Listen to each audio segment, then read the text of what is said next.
Assalamualaikum warahmatullahi wabarakatuh.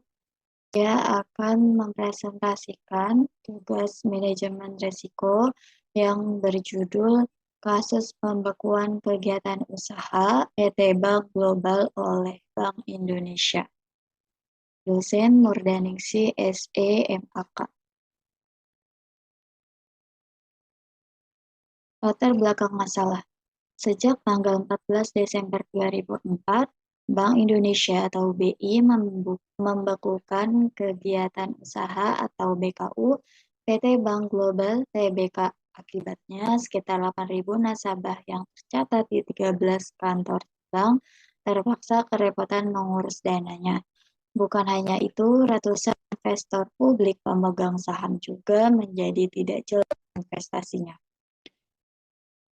Tambah lagi, bank dan pihak lain yang memiliki tagihan. Nasib ratusan karyawan pun menjadi tak menentu di tengah sulit lapangan kerja. Kalau mereka terkena PHK, akan menambah deretan panjang pengangguran. Semua itu juga akan menambah beban pemerintah dalam memulihkan roda perekonomian, terutama sektor kasus. Kasus bank global yang menggegerkan industri perbankan dan pasar modal itu menjadi laporan bisnis Indonesia edisi 28 Desember 2004. Laporan itu diturunkan dalam tajuk Bapepam siapkan tuntutan pidana bagi bank global.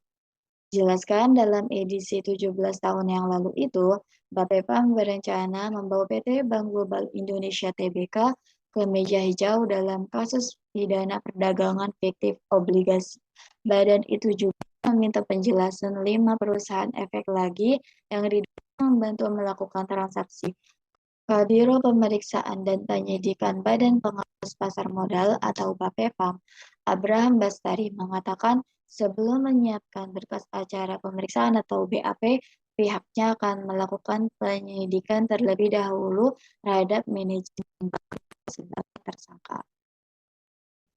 Adapun tersangka yang telah ditetapkan Bapepam meliputi Dirut Bank Global Irawan Salim dan Riko Santosa atau Direktur. Kedua direksi ini menurut Abraham diduga melakukan tindakan pidana melanggar pasal 107 UU nomor 8 1995 tentang pasar modal. Dalam hal ini disebutkan setiap pihak dengan sengaja bertujuan menipu atau merugikan pihak lain atau menyesatkan Bapepam, menghilangkan, memusnahkan, menghapuskan, mengubah, mengaburkan, menyembunyikan, atau memasukkan catatan dari pihak yang memperoleh izin, persetujuan, atau pendaftaran termasuk emiten dan perusahaan publik, diancam dengan pidana penjara paling 3 tahun, denda paling banyak 5 miliar. Bapepam diketahui melakukan penyidikan karena adanya dugaan penggelembungan aset oleh Bank Global sehingga mempengaruhi neraca perusahaan. Penggelembungan aset ini dilakukan manajemen melalui transaksi fiktif obligasi yang menjadi portofolio perusahaan. Akibatnya, nilai portofolio perusahaan yang menjadi satu perhitungan rasio modal menjadi besar. Menurut Bapepam, surat berharga yang tercatat sebagai milik perusahaan untuk periode 31 Desember 2003 dan 30 September 2004 masing-masing hanya bernilai 200 miliar. Munculnya transaksi obligasi fiktif itu sendiri berawal dari pemeriksaan Bapepam terhadap transaksi surat utang yang dilakukan oleh Bank Global sekitar Juni 2004. Kasus bank global ini membuat negara rugi sedikitnya 300 miliar. Nilai ini dari aset yang dimiliki bank global lebih kecil dari kewajibannya, hanya 458 miliar. Sementara kewajibannya mencapai 758 miliar. Direktur Pengawasan Bank 1 Bank Indonesia Antun Tarihoran pada Januari 2005 menyebutkan perkiraan tersebut merupakan selisih antara aset sementara yang dimiliki Bank Global 458 miliar dan total dana pihak ketiga atau DPK yang mencapai 758 miliar. Padahal per September 2004, total aset Bank Global tercatat 1.848 triliun, di mana kemudian hari 800 miliar diantaranya diduga bodong. Bank Global kemudian ditutup Bank Indonesia pada pertengahan Januari 2015. Sementara Direktur Utama Bank Global Iwan Salim sendiri kemudian dinyatakan buron meski teridentifikasi ada di Eropa. Selanjutnya yaitu alasan ditutupnya Bank Global. Yang pertama yaitu terus memburuknya kondisi keuangan Bank Global, tidak menyetorkan tambahan modal yang diminta BI sejak bank tersebut masuk pengawasan khusus atau Special Surveillance Unit pada 27 Oktober hingga 13 Desember 2004. Selanjutnya yaitu Direksi Bank Global tidak menunjukkan itikat baik untuk patuh pada aturan. Bahkan dalam pengawasan BI dan kepolisian, ada upaya secara sengaja dari pihak bank tersebut untuk memusnahkan dan menghilangkan barang.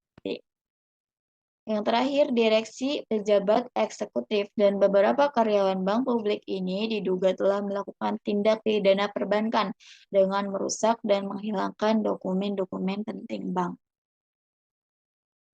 Solusi permasalahan.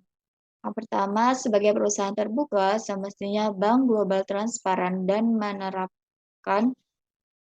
menerapkan secara seksama asas good corporate governance. Seperti dilansir Investor Daily Online 14/12/2004 bahwa kehancuran bank global sangat boleh jadi disebabkan oleh sebuah kolusi antara pengelola bank global dengan Prudence Asset Management atau PAM. Selanjutnya, kasus bank global menarik diikuti karena kasus ini mencoreng citra reksadana, sebuah instrumen pasar modal yang mengalami pertumbuhan pesat selama 2 tahun terakhir. Dan yang terakhir, yaitu kasus bank global mencerminkan lemahnya pengawasan BI dan Bapepam. Analisis General market risk adalah risiko yang disebabkan oleh suatu kebijakan yang dilakukan oleh lembaga terkait yang mana kebijakan tersebut mampu memberi pengaruh bagi seluruh sektor bisnis. Sehatnya sebuah bank tidak hanya berpatokan pada aset atau modal saja, namun juga harus memperhitungkan faktor manajemen risiko yang meliputi 8 faktor, yakni risiko kredit, risiko pasar, risiko likuiditas, risiko operasional, risiko hukum, risiko strategi, risiko kepatuhan, dan risiko reputasi. Tidak sedikit para bankir yang tidak bisa mengelola manajemen risiko dengan baik, sehingga terjadi pelanggaran prinsip kehati-hatian bank. Hal terpenting dari kasus-kasus pembekuan bank adalah pembelajaran bagi pemilik maupun pengurus bank untuk bercermin diri dalam pengelolaan keuangan dan manajemen perbankan agar tidak menyimpang dari ketentuan-ketentuan yang ada, serta diharapkan menetapkan Essential Banking Principle.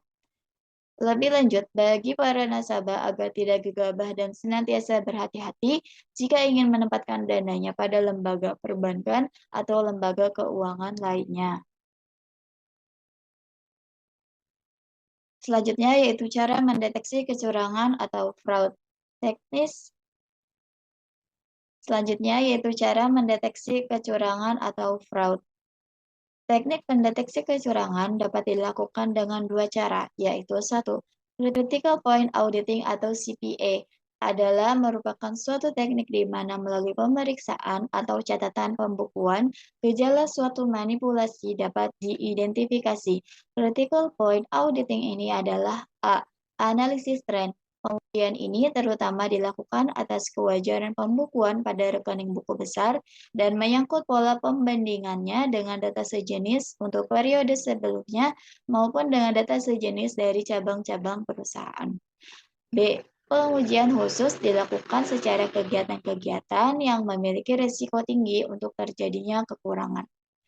Kedua yaitu Job Sensitivity Analysis atau GSA adalah teknik analisis kepekaan pekerjaan atau Job Sensitivity Analysis didasarkan pada suatu asumsi. Dengan kata lain, teknik ini merupakan analisis dengan resiko kecurangan dari sudut pelaku potensial, sehingga pencegahan terhadap kemungkinan terjadi kecurangan dapat dilakukan, misalnya dengan memperketat pengendalian intern pada posisi-posisi yang rawan kecurangan.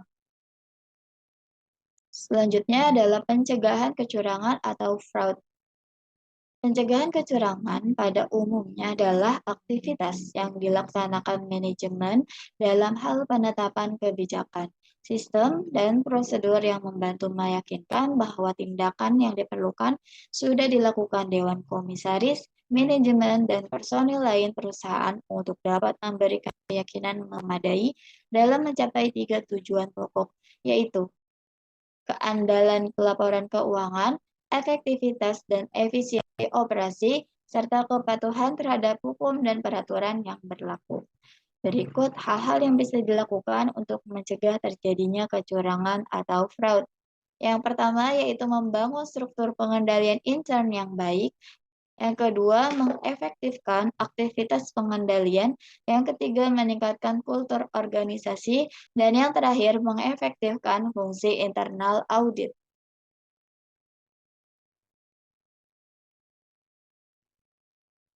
Sekian presentasi dari saya, kurang lebihnya saya mohon maaf. Terima kasih.